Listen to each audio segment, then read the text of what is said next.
And then he says, no, no, no, no, no. I thought it was a pound of butter.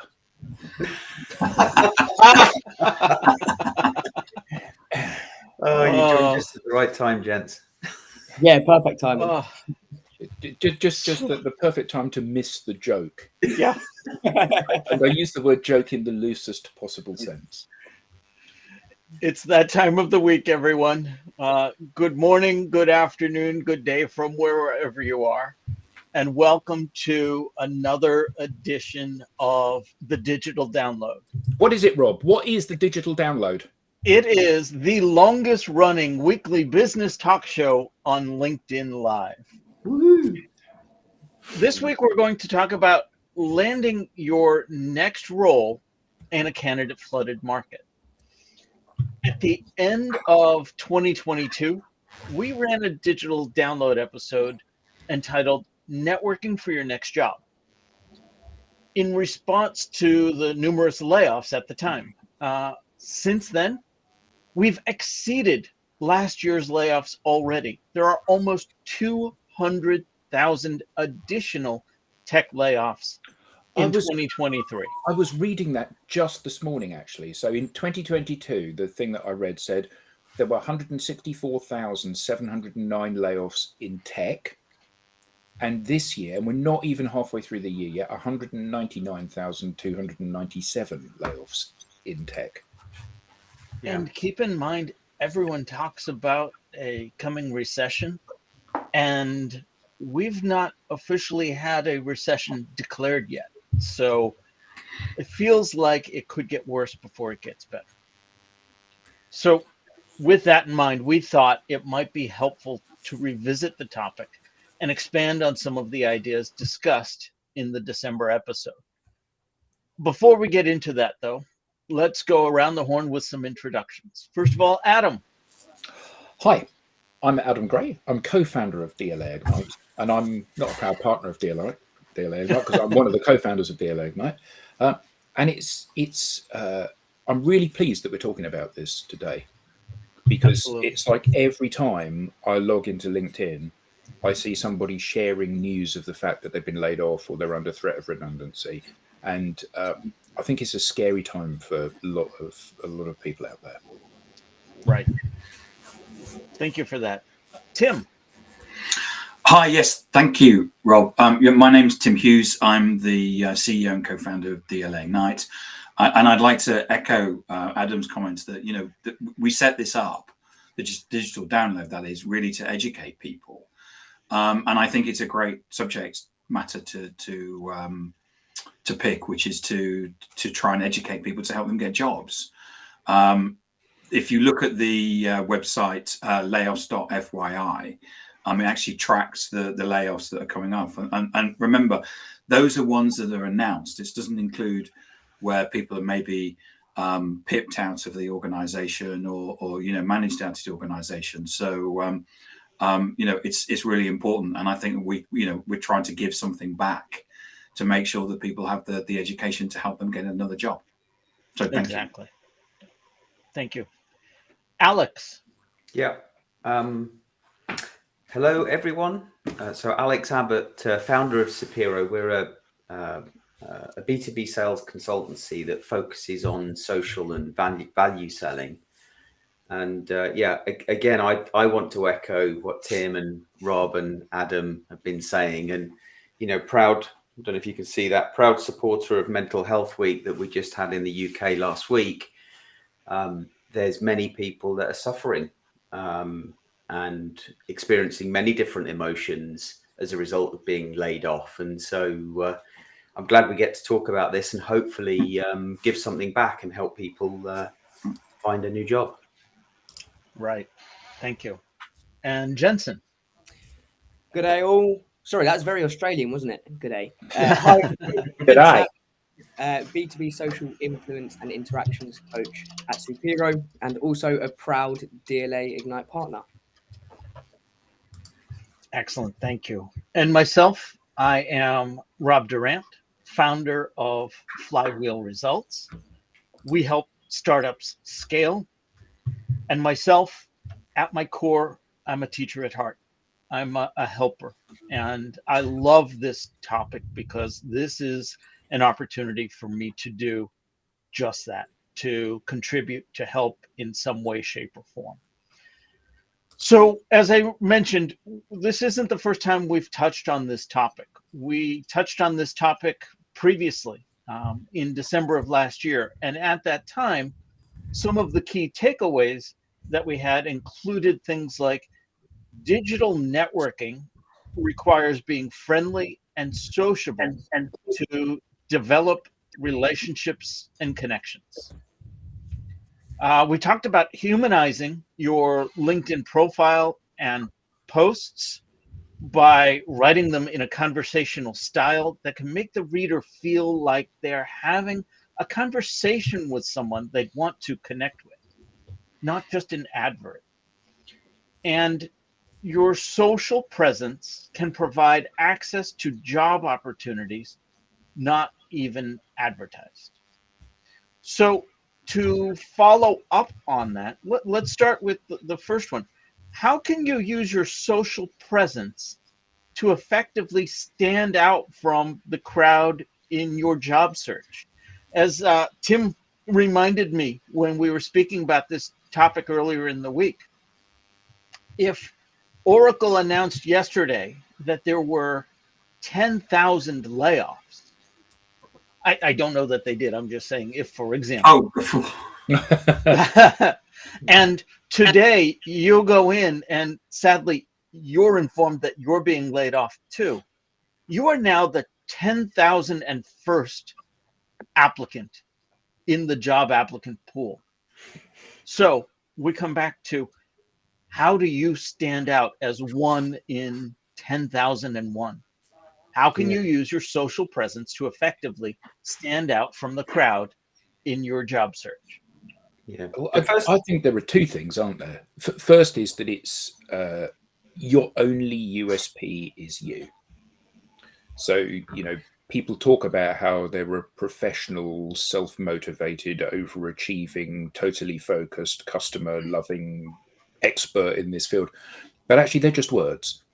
And the problem is that, you know, Alex has been in sales for 23 years and I've been in it for 25 years and Tim has been in it for 27 years. Well, therefore, Tim must be better because he's been in it for longer than anyone else on the. And actually, that kind of logic doesn't make sense. And the problem is, if you provide these yardsticks for people, they will use the yardsticks. So I think that's the first thing.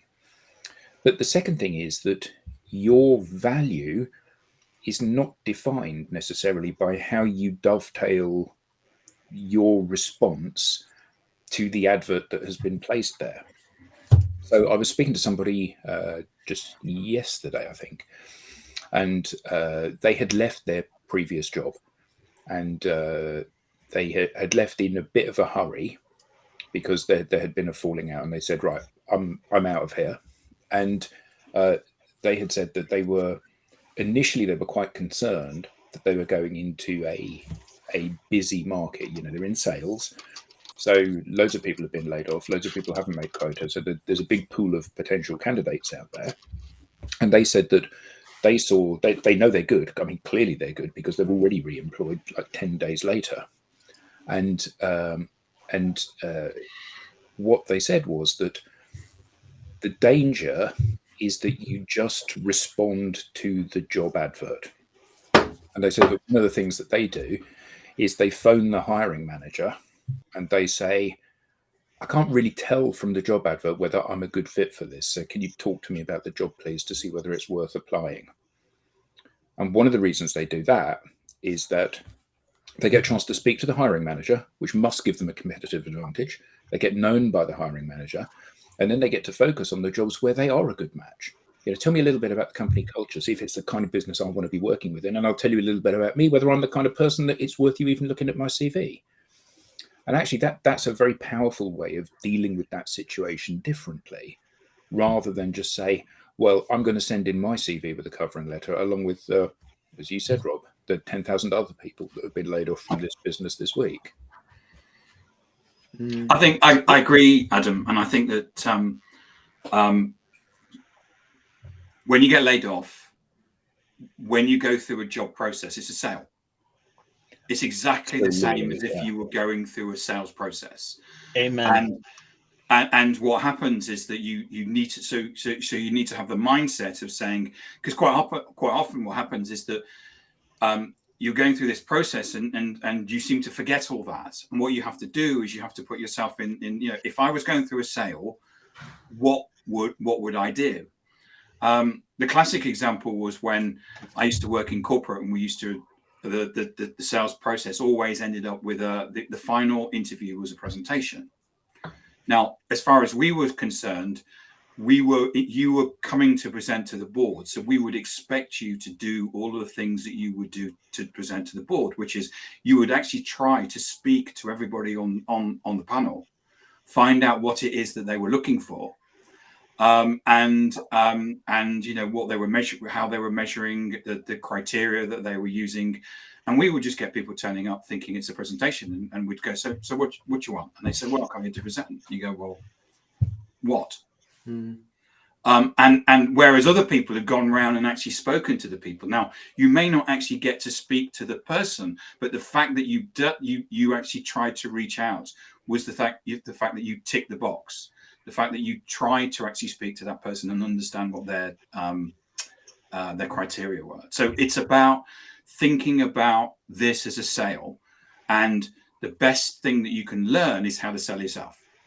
So the sale was closed before the presentation even started. Yeah. You if we had people turning up and they hadn't done that and they'd lost before, exactly. It was a no. Even they didn't even need to present. They should have just gone home. I've got a couple of comments. I'm sorry, Adam. I want to jump to them. Bring the audience in as well. Yeah. First of all, Ellie says Oracle did actually lay off about 10,000 people. I was affected, so I'm glad to be here. First of all, I'm very sorry to hear that, Ellie. And second, we are very glad that you are here, and reach out to any of us if we can help in any way, shape, or form. Another comment we had was from Phil, in addition to the weekly greeting, an observation to kick things off. He says, a client of mine, a co-owner of a mid-sized technology service provider, told me that there were some upsides to the layoffs from big tech providers. It makes it easier for companies like his to recruit and keep the wage inflation that was getting out of control post-pandemic in check. So that's not to take anything away from those affected, but more of a hopeful point. And yes, for every cloud, there can be a silver lining. But for every 10,000 laid off at Oracle, the small business can't pick up all 10,000 of those. So it's still about how do you stand out in that pool of 10,001. I'm sorry, Adam, I had cut you off. No, I was going to say about, Tim saying about it's a presentation. I mean, I think that one of the things that's really interesting is that when you're in sales, you want to try to control the process. So if you just sit and respond to client questions, actually that assumes that the client knows what it is that they're buying, that they understand all of the parameters, and it means that you're entirely passive in that relationship. And actually, there's a huge amount of value to be had from trying to take control, or at least partial control of that situation, to ensure that you're presenting the things that you need to say, that the client or the prospect needs to hear, and control that process. But often in recruitment, what we do is we send the CV off, and then we sit there staring at the phone with our arms folded, waiting for the phone to ring. And they say, I'm pleased to say, you've got an interview. And then you go to the interview and you sit in the room and they ask you questions which you answer. And actually, that's completely at odds, as you said, Tim, completely at odds with what your expectation of this person that you're going to hire is. You expect them to walk in and say, hello, I'm here to tell you about me today, and then give you a presentation, give you something, and for them to drive that narrative. And I think it's really interesting that again, as you said, Tim, that often the salesperson particularly turns up in that meeting and they're so counter to their normal working behavior, and they can be brilliant at sales. And the one thing that they fail to demonstrate in that meeting often is that they're brilliant at sales. So Rob Turl brings up an interesting question. how do you stand out if you don't necessarily know the problem the CEO and exec team are facing? So I mean, isn't that what every enterprise seller does? I've got many of my jobs by ringing up the sales director and asking if there's any jobs. Sure. Because if you phone the sales director, there's a chance you'll phone the prospect, isn't there? Well, yeah. You know, if you're passive about it, then the only assumption that I can jump to as a leader is that you're passive in your sales approach. Mm. You know, if you ring me and say, "Have you got any jobs?" it shows that you have a proactive approach, which is one of the ticks in the box. Yeah. And to answer Rob, ring them up and ask them. Yeah. And the parallels don't stop there. Think about the B2B sales process. There's not a single buyer. In the hiring process, there's not a single buyer. There is, of course, the hiring manager. That's typically the person that you would report to. But during the interview process, you don't even get to the hiring manager straight off. Typically, you go through the recruiter, and maybe you go through the outside recruiter, and then the inside recruiter, and then the hiring manager, and then the hiring manager's superior, and then you interview with the team that you would be working with, and then you interview with the team that you'll be working with, but not directly reporting with. There are as many players in that sales process as any other B2B sales process. So how do you effectively stand out? I would expect the candidate to connect with me on LinkedIn as a hiring manager. I would expect the candidate to have looked me up and understand what I'm about and maybe pick a few things, just as you would do if you were going to see any other prospect or customer. I told this story previously in the week, and you wanted me to share this. I went to this one interview with this company that no longer exists.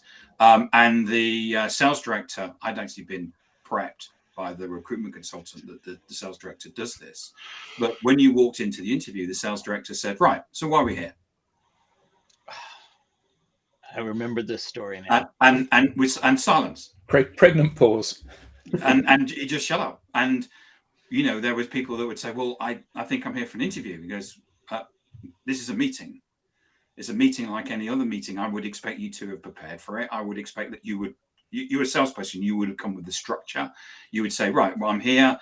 These are the things that I want to talk about. What do you want to get out of the meeting? Okay, let's add those things. Okay, so what does good look like for you? And it's an expectation that you would then close that meeting as well. Did you meet their expectations? What are the strengths and weaknesses? You know, going into a meeting and controlling that meeting, and that's what I expect a candidate to do, because that's what I expect you to do as part of your job. And if I know that you're doing that as part of the interview process, I know once I've hired you, once you're going out and having those meetings, I know that you're doing that. I think what's really interesting is that if you're the hiring manager and somebody behaves in that way, even if you don't like them doing that, you cannot fail but to be impressed that they have done that. Yes. And one of the nice things about that is that you're certainly not going to be, oh yeah, and there was this other chap you will be remembered.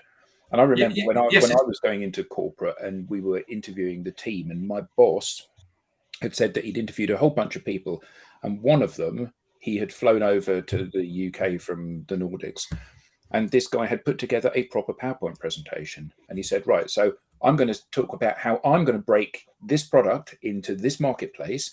This is the things that I've done before. These are the things that have worked. These are the things that aren't. And I'm planning to start with this, but I'm going to reevaluate this. And my boss was just like, oh my God, I've never seen that before in an interview. And the end result was, of course, that he did get the job and he was absolutely brilliant. But the point is that that marker that he put in the sand was a marker of, I mean business. This isn't a game. And that's what people need to see today. The reason that people are going to hire you into their company, particularly if you're in sales, but in any role, is because you're going to provide value. So I want to see that from the get-go. Yeah. And second, go ahead, Tim. I was going to say, the thing about when you interview a lot of people, what you find is that most people come and tell you the same thing. So you end up in these Groundhog Day meetings of them coming in and saying, I've sat in front of so many people that said that social selling is the thing that they want. It's their passion, it's their calling and stuff. And I don't believe anybody who says that to me in an interview anymore. Maybe it is, but you hear it so many times. What you're looking for is someone that's going to come in and actually break the ice, as in someone that's going to come in and say, look, I've looked at your profile, looked at your company. These are the things that I think are, using my business acumen, this is what I think is the business issues that your customers or your prospects have, and actually coming in and showing that you can make a difference. And I've seen so many people also interview really, really well and then not get the job. And the feedback always was they didn't close at the end of the meeting. If you're that sales candidate, you're expected to close on the next action for every single meeting. You're driving the process, and you're doing that with an interview as well. Absolutely. If you're that sales candidate that treats the interview process as a sales process, and you do the prep work and you do the outreach and you come to the interview as though it's a presentation, and then to your point, Adam, the hiring manager doesn't like it or doesn't like you because of it, that's the second best outcome you could hope for. The first, of course, is they do like it and they hire you. But if they don't like it and they don't hire you, you dodged a major bullet. Yeah, absolutely. If you get turned down for a job, don't take it badly. You dodged a bullet. That is so hard, though. It is not take hard, it personal. It's such a competitive market, though, and you think, you're talking through some of these ideas, and for many it seems like a moon landing to do those things, pull them out of the emotional state that they're in, having perhaps lost their job recently, maybe feeling angry, maybe feeling depressed, and then they're one of 100 applicants applying and applying and applying. It's But surely the reason they're applying and applying and applying is because they're not standing out. We know from our own analysis of psychological research on this, if you look like everybody else, it doesn't matter who somebody picks. So I'm going to take 6 people forward and 20 people apply. So there's a 6 in 20 chance of me being one of those people. But if I'm the wacky candidate, if I'm the candidate that turns up and says, okay, we're going to begin by singing a song, or whatever the USP is, at the very least, I'm going to be remembered. I'm going to be that person. They go, well, we've got the 5, and let's put the wacky person in as well. Yeah, because the one that's challenging. One of the classic things that you can do to make that difference is to have something preset that you've set that you can say, can I whiteboard this? It's all, and if you can actually stand there and say, let me just, even if it's just talking through your career history, let me just, and obviously you need to prep this, just don't turn up and do it, and prep it in front of yourself in the bathroom or something, but have something there that you can whiteboard, because from a sales perspective, or any leadership position, it doesn't matter whether you're in sales or whether you're in customer service, there's an expectation at some point that you're going to get up and have to stand on your 2 feet and whiteboard something. And that, nobody likes doing it in an interview, and it really sets you apart. And it's just one of the things that I learned to do, and I'm just sharing it with people. So this is all standing out in the interview process. Yes. But we've got to get to the interview process. How do we stand out with our social presence to help us get to that interview stage? But I put my 2 key things that I put at the top of my kind of notes for today were be different and be proactive. And I think that's true in your normal modus operandi. You do that in an interview. Whatever you're doing, I want to do something else. And the reason I want to do something else is that if I'm trying to copy what you're doing, I'm playing your game, and I need to play my game. That gives me the best chance. So I need to be myself, and I need to be proactive. Like Tim said, checking out the person's profile, connecting them, try to engage them in a conversation if you know who they are prior to having the interview. But the same thing is true for the longer term things. How you present yourself across all of the different social networks. Do you look like you're interesting? Do you look like you've got a viewpoint on things? Do you look like you're somebody that is proactive? Are you somebody that's prepared to stand up and address an audience?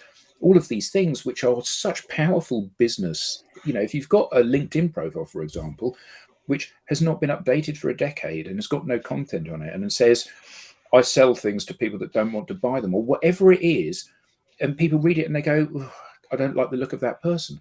That's the expectation. If you do get called in for an interview, that's the expectation. We're beginning from a point of me not wanting to talk to you.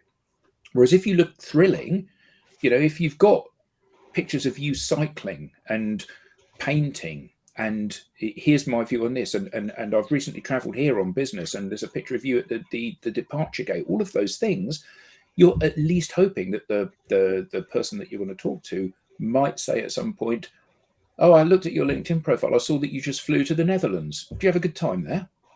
Because at least you've got something you can talk about. And back to the point that, this is how you behave when you're dealing with a customer. Why would you not showcase your brilliant customer skills, whether you're in sales or customer service or marketing or HR or whatever? Why would you not showcase your brilliant customer skills in the interview as if they were a customer? Yeah. One of the things that I always have done is take the materials. So I don't know if you have CVs anymore. I don't have one. But I did have an infographic for a little while. But the thing is whatever you're going to, someone says I need something, then that needs to be tailored to whoever it is that you're talking to. You can't just have in a market like this, you can't just have one CV.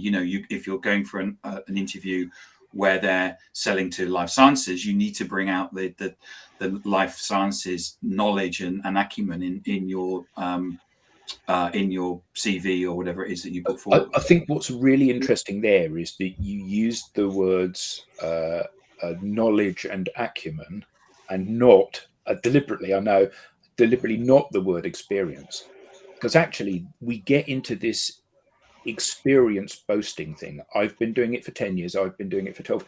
Oh, you haven't got 12 years experience. What you've got is the same year 12 times in most cases.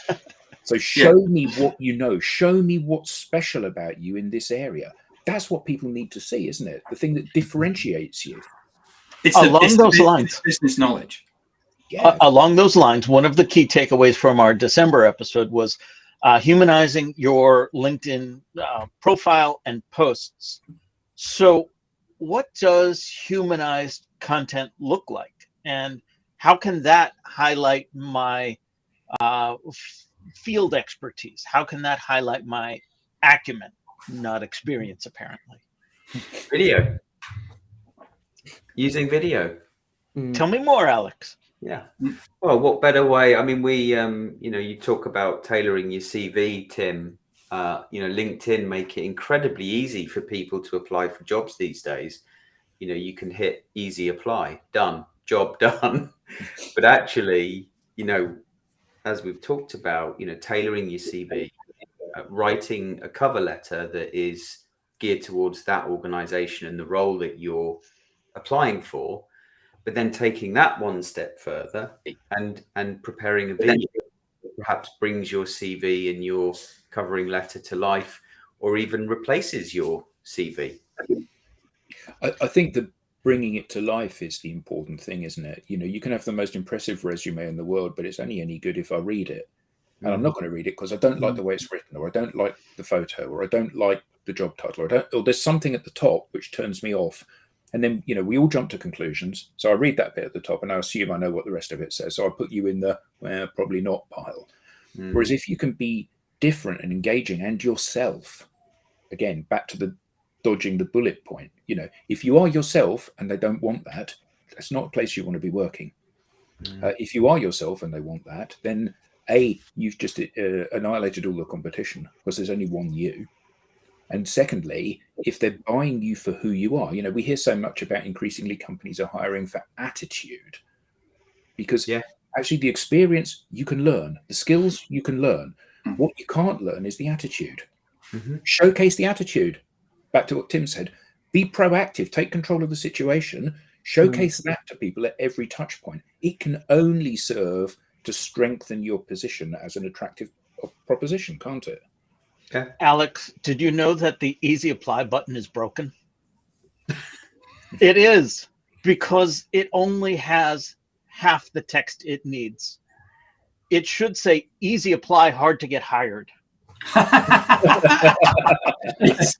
The easier you make it, the more the hiring manager or the recruiter gets flooded with opportunities, and the harder it is for you to stand out. Even when you are perfect for the job and 99% of the easy applicants are not, it's just so overwhelming that it's very hard for you to get noticed with that easy apply. I dread when I see that.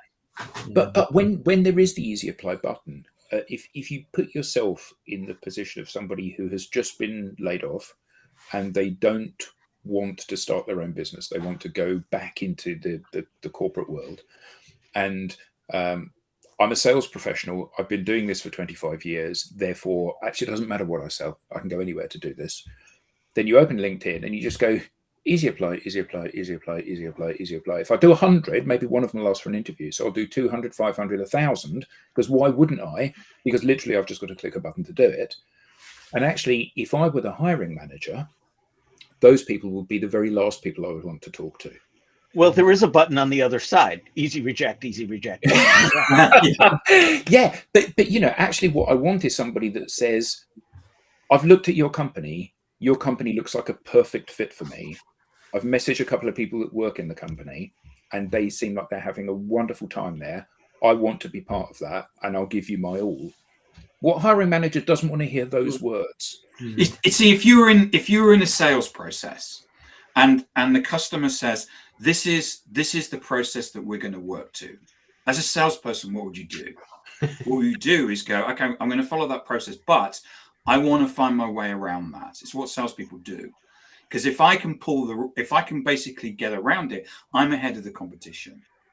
So I would expect someone to send me a LinkedIn connection request and say, I'm applying for the job, really excited. Can we connect? Just something simple like that. Or, whatever you would say to me, if you passed me quickly in the corridor and you say, that job, I'd really like, okay, I'm gotta go. Whatever it is that you'd say and that connection request, it's all part of the whole. It's not just one thing that you've got to do.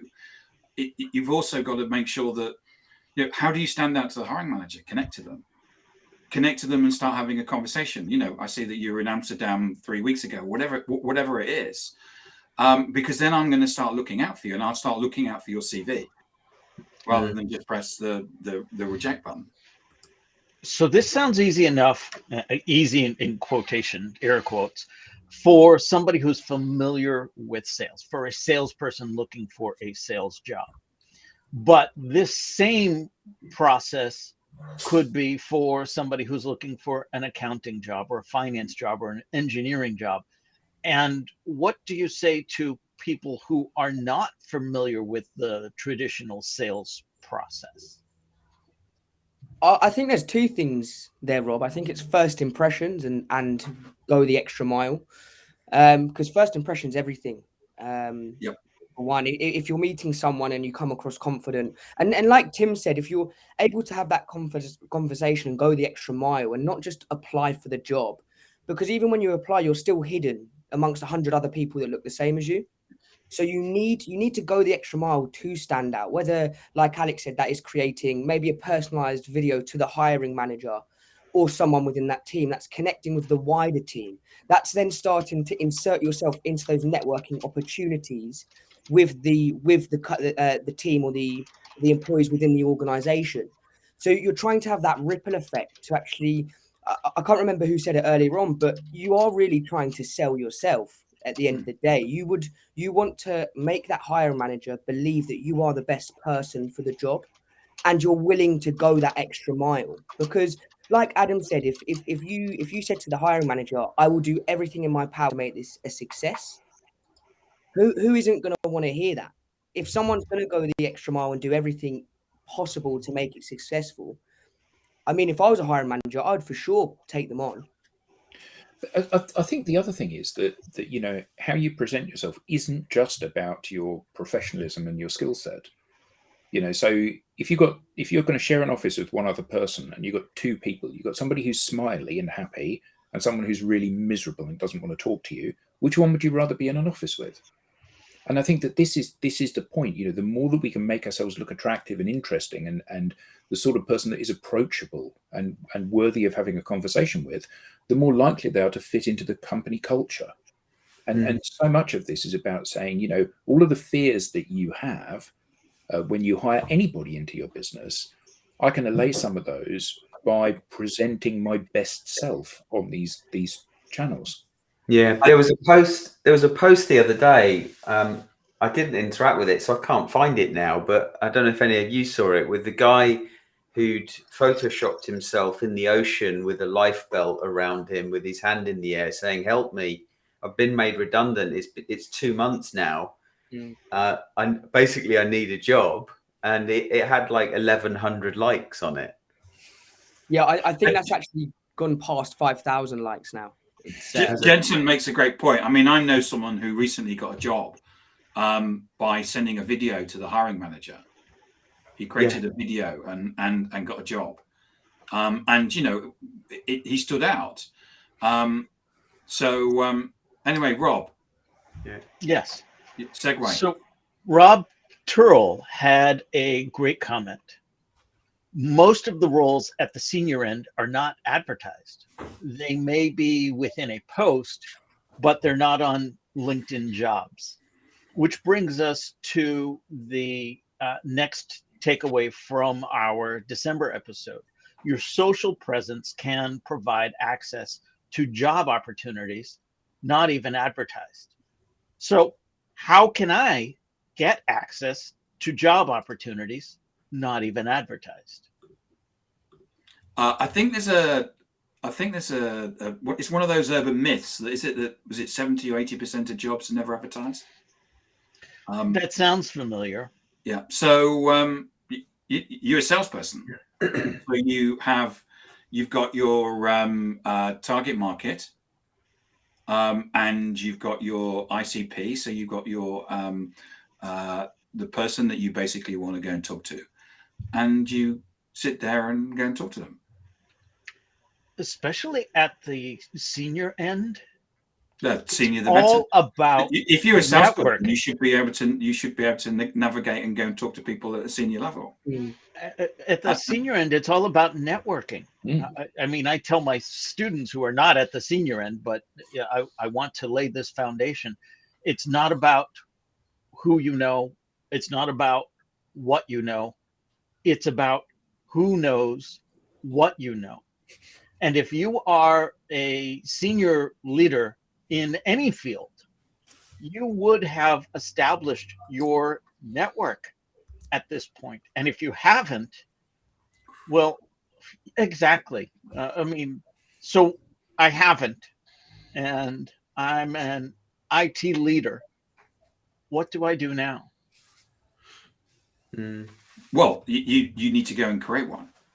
If you've got, they often, there's a saying that it takes more time to actually get a job than it does to actually work in the job. So if you need to get a job, you need to spend your time full time. And as I said, you've got your total market. The person that needs to that's your target, and you go and talk to them, just as you would do as a salesperson when you lay out your territory in front of you and say, I'm the managing director of this territory. How am I going to make my number out of it? And what we do is we're going to make our number ultimately is going to get a job, and we lay it out and say who are we going to target, and you go and talk to people and go and knock on doors. But even people that aren't in sales, that aren't in a customer facing role, if you've been in business for 5 years or 10 years or 20 years, you should have a network of several thousand people that know who you are. People yes, they should do, Adam, but they don't. Well, maybe not in terms of connections, but the people that they've bumped into, and the people that they've worked with, and the people that they've interacted with on projects and as suppliers and partners on projects, those people should all have had a good impression of you. because if you're competent and you're senior, then hopefully you would create a good impression with these people. Now, if you haven't found a way of keeping in touch with them, and obviously social, particularly LinkedIn in the business world, is the perfect mechanism for doing that.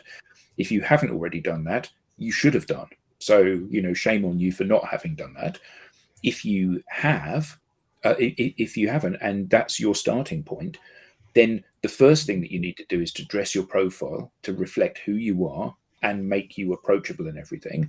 And then you need to go and find these people that you've known over the last 10 or 20 years and say to them, hello, we've not seen each other for ages. Is it okay if we connect? And you need to try to get those people into your network, because it's massively inappropriate to say, hi, Tim, I know that we've not spoken for 10 years, but I've just been made redundant. Is it okay? Can I, any chance you've got any jobs going? Well, no, that's 10 years ago. I've no idea who you are now.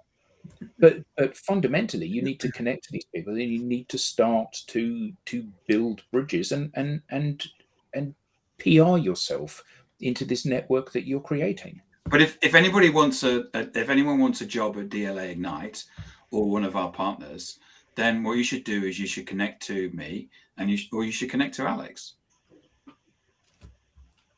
Because the only way that we're going to know about you is because you've gone, hi, I'd like to connect.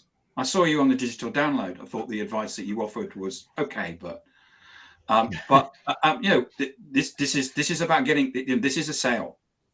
You need to do exactly what you would do in a sale. You total market. You got your ICP.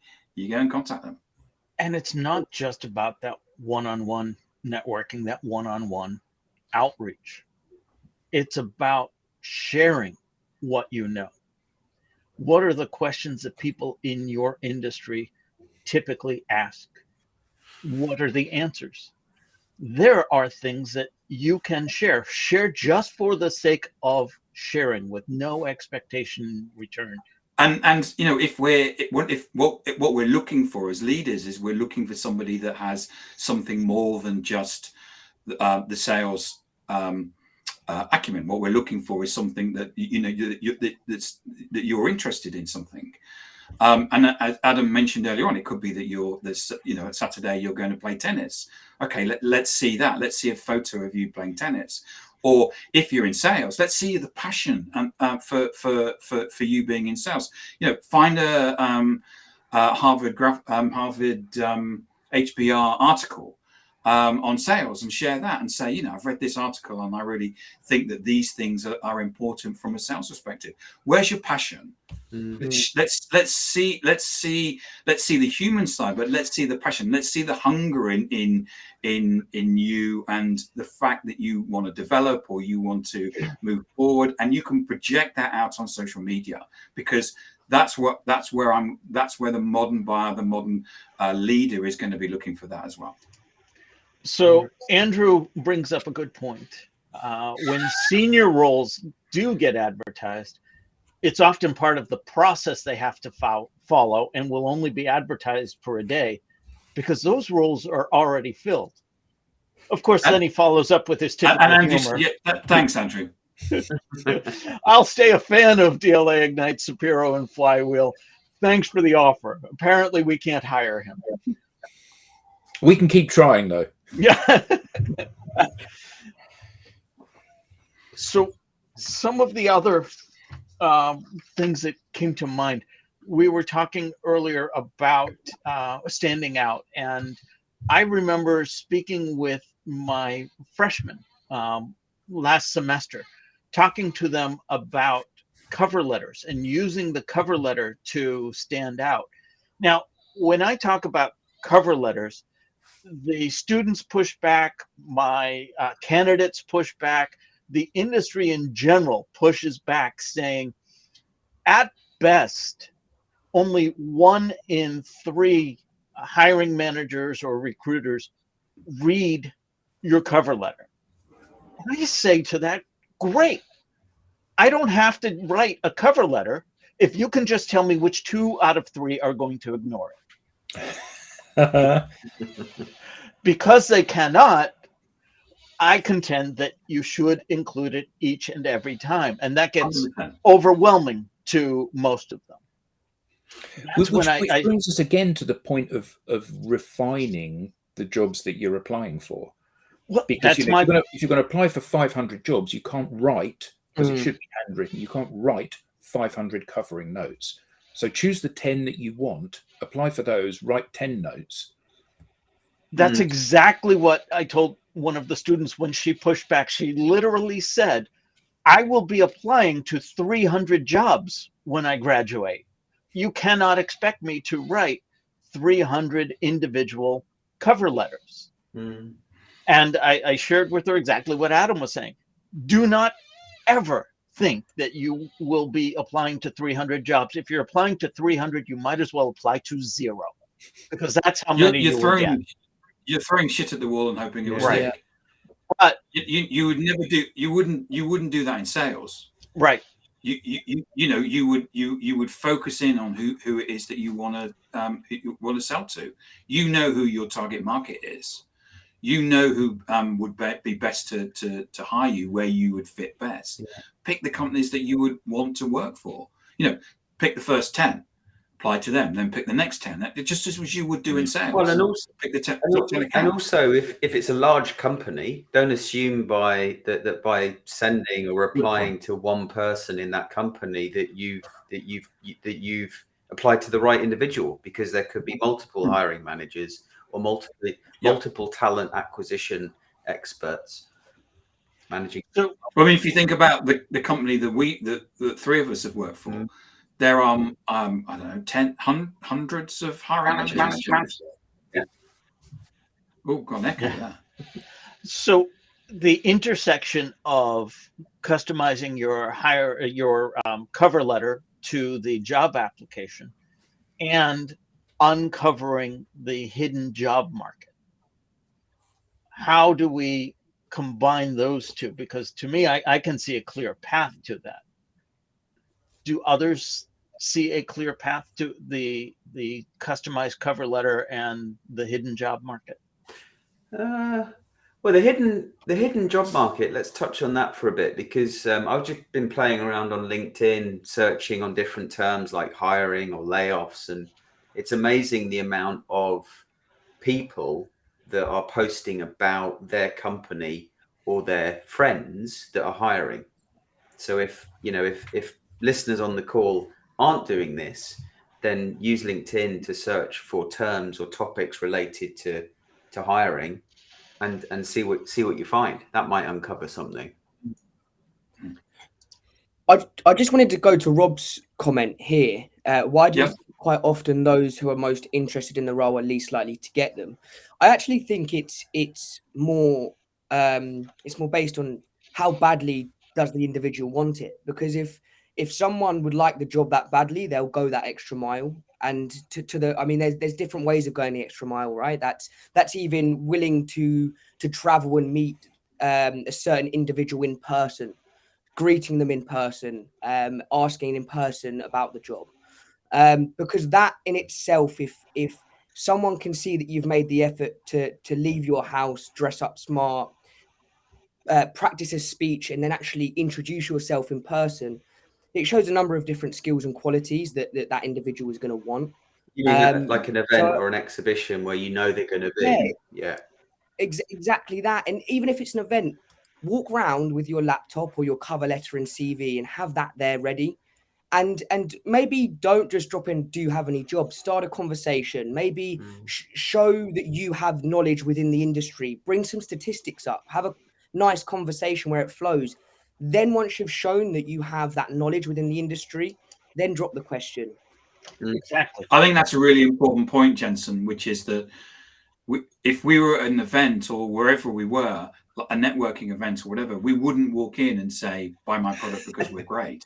I know there's some people out there that probably said they would, but most of the time we would actually have a conversation, because the conversation would turn around. If you say, tell me about the company, tell me about what you do, because everybody loves to tell you about themselves. Yeah. And at some point, that person, we have the bond of reciprocity. Where that's it, reciprocity, where you say, I turn around and the person will say, well, tell me about you. So, well, actually, I just got laid off.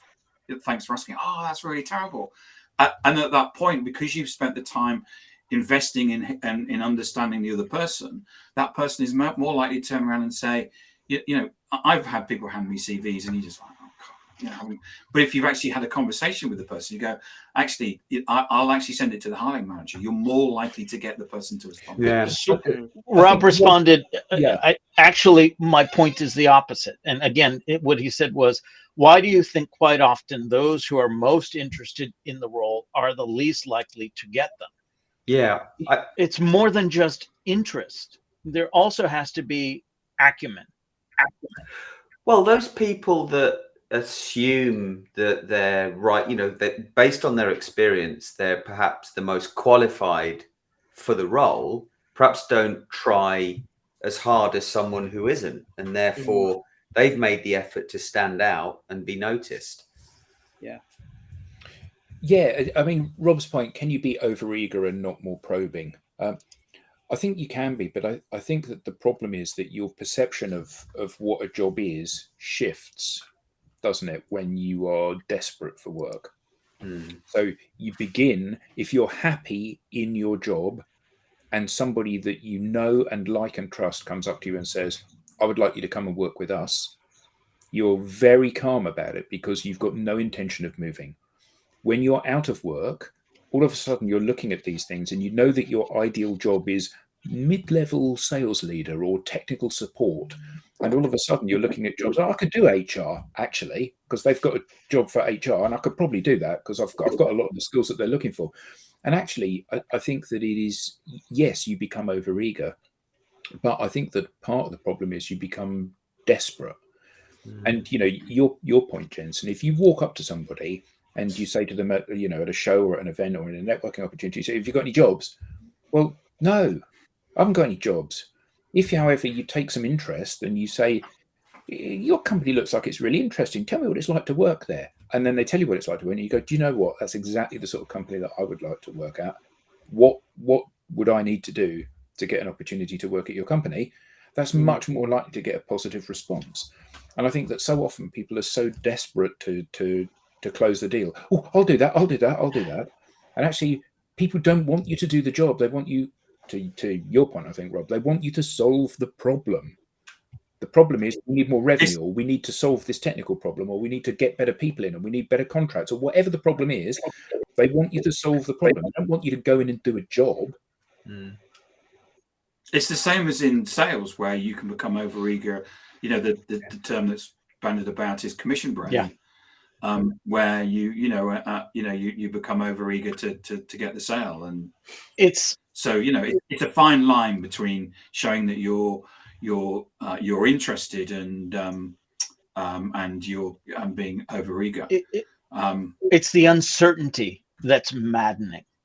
I coach clients right now. Some of them have been out of work for a while, and I can sympathize because I share with them. I've had, sadly, more than one period in my career where I've had an extended layoff. I mean, more than a year, 18 months. And every day I wake up thinking, well, is this the day? And it's the uncertainty that's maddening. If somebody said to me, Rob, you're going to have 9 months without work, and then after that 9th month, you will have a job again. While I might be disappointed at that 9 months, at least I would know. But as we go into the long weekend today, if I was dealing with that uncertainty, I couldn't enjoy the long weekend. I couldn't get away with family. I'd feel guilty about taking time for myself. Every minute that I'm not searching for a job is one more minute that I've missed. It's the uncertainty that's maddening. So what can you do instead when you do not have control over that end date? Well, the exact things that we were talking about. You can work on who knows what you know. And you do that by sharing what you know. And you do that by connecting with more who. It's hard, especially because you don't see a direct ROI. but you cannot know in advance. It's the uncertainty that's maddening. Yeah. But putting time and effort into doing those things that you said, Rob, just like, and to be successful in sales, you've got to prospect. Right. So if you don't prospect, yeah, and But- that investment is never wasted. If you Exactly. connect to people, they're always in your network. If you refresh your profile, it's there, visible to everyone. I mean, and I think Andrew covers an interesting point here. When hiring a replacement, do you feel that sometimes the company want an exact replacement and rule out people who may have it? Yeah, they do. Oh, most definitely. And the problem with that is that I've hired somebody using job description A. They've turned out to be useless. I've laid them off. When I come to rehire, I go, oh, I've got a job description for that. And I hire the next person with job description. And lo and behold, the person that I get is exactly the same as the person that's just walked out the door, and they're equally useless. So actually part of your sales job, whether you're in sales or whatever department, part of your sales job is to convince people that you are a better solution than the solution that they're looking for. But you can only do that by building the relationship, building the trust, having the conversation. And if somebody doesn't like you and doesn't know you, they're not going to listen to what you say. And even if they do listen to it, they're not going to believe it necessarily. So you have to build that trust first, which circles back to the point, you create a footprint that makes you look like you're interesting, attractive, approachable, all of those things. And then you form a relationship with someone where you say to them, tell me about you. First impressions. Yeah. First impressions, so important. Yeah. Along those same lines of the job description, so often you'll see a job description that is a Christmas wish list. Ideal candidates will have, and it'll be a list of 20 skills and traits and whatever. And when I'm working with clients that I'm recruiting on their behalf, I will push back and I will say, if I found somebody that met all 20 of these criteria or all 10 of these criteria, you wouldn't be able to afford them, right? Yeah. And we touched on this the other day in terms of, how many people don't apply for a job because they don't feel they meet all the criteria. Well, women. Yeah. Women, So men. Now, are you, Adam? No, not at all. No, because what happens is men say, "Oh, I think I can do that," and this is a proven thing. Men say, "Oh, I can do that," and 90-something% of men will apply for a job even if they've got less than half the required skills, thinking, "Actually, I'll be all right at this." And women, only 40% apply, even if they've got all of the skills that they're looking for, because they think, maybe I'm not. And actually, that's a different problem that needs addressing. Yeah. There's a diversity issue about job Hugely, descriptions. yeah, and it's not, it's across all sectors of diversity. But whose responsibility is that then? The employer? I mean, well, I think it's the candidate's responsibility as well to say, and to be braver and say, actually, I'll have a go. I would be a really good fit for your company.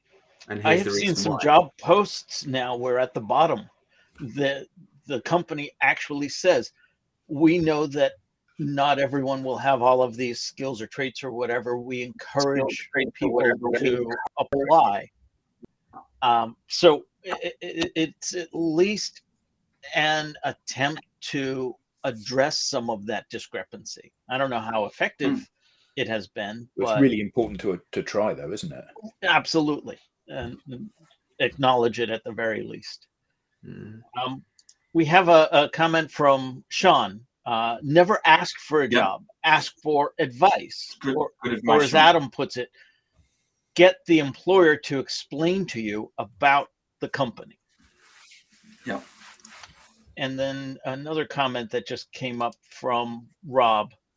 Sometimes you build rapport with the CEO having a commercial discussion, but don't necessarily hit the buyer journey. What is the problem? How does it make you feel? What does good look like in 12 months? Why haven't you done it yet? Here's how I can help. Andrew's got a great comment as well there, Andrew Rice. I posted it. Do you care to read it? I can sympathize with that view regarding the uncertainty. It can be scary. I'm in that position now, having just agreed redundancy. I'm sorry, Andrew. I enjoyed my son's wedding. I've been blogging more and enjoying the garden. You have to direct your mind in these times. Live in the now. It's a beautiful day today, and Andrew, it is a beautiful sunny day to be alive. Great point. He also goes on to say, don't write job descriptions, write results needed. Can you give me this result? That's what you want. Very Spot on, Andrew. Unfortunately, we too often lean on other resources, and ChatGPT among them. We have hit the top of the hour. LinkedIn has probably already cut us off. It feels like we could go on for another hour and then some. But as we wrap up, I just wanted to thank everyone in the audience for the lively participation, the insights. If there's anyone that could use our help in any way, shape, or form, please do not hesitate to reach out to us. I know every last one of us would be willing to connect and help in any way we can. I also Rob, can I just echo that in terms of saying, please, if there's anything that you heard that you don't understand, or say, I'd love to be able to do this, but I'm not quite sure how to do it, reach out to us. And we're more than happy to. We're not going to try and sell you anything. We want to help.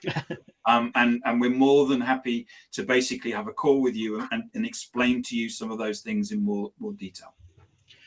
And I know that QR codes on a screen are kind of silly. It's just the platform. Oh, I love a QR code. Love it. QR codes are great, but if it's on the device where I'm reading the QR code, it's useless.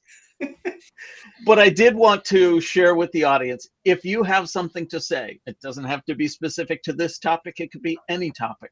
We would love to consider more and more people as guests on this show. Feel free to fill out the form on the digitaldownload.live website under the Be Our Guest section.